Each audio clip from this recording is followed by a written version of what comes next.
So guys మేమైతే మైసిగండ అయితే పోతున్నాం. ఎందుకంటే ఇవాళ అయితే మా బావ బర్త్డే. ముగ్గురం అయితే పోతున్నాం. చలో మా బావ బర్త్డే, హ్యాపీ బర్త్డే అని అయితే కమెంట్ అయితే రెండో సై చూద్దాం. చలో పోదాం. ఇక వచ్చేదారిలో సాయి సమోసా అయితే తీసుకొని తినేసి చాయ్ తాగేసి వెళ్ళిపోవాలి. చాయ్ అయితే మస్తు ఉంది ఈడ.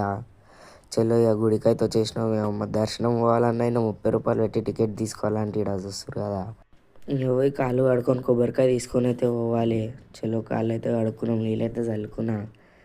దర్శనంకి అయితే వచ్చేసినాం. ఇవాళ అయితే ఎవ్వరు లేరు, పబ్లిక్ పొద్దుగాల వచ్చినాం కాబట్టి స్ట్రైట్ వచ్చేసి ఇక మొక్కుకున్నాం. చూస్తారు కదా ఇక్కడ పుట్టకైతే మొక్కేసినాం.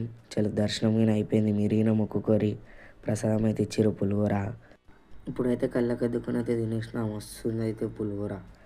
ఇక బయటికి వచ్చేసినాం. సక్సెస్ఫుల్లీ కంప్లీట్ అయిపోయి దర్శనం మస్తు ఉండే, పీస్ఫుల్ ఉండే. లోపలైతే మంచి అర్ధ గంట అయితే వస్తున్నాం. ఇక కొబ్బరికాయ కొట్టడానికి అయితే వచ్చేసినాం. బయట కొట్టాలంటే కొబ్బరికాయ మా బావ అయితే కొడుతుండు. చలో బాయ్ మళ్ళా.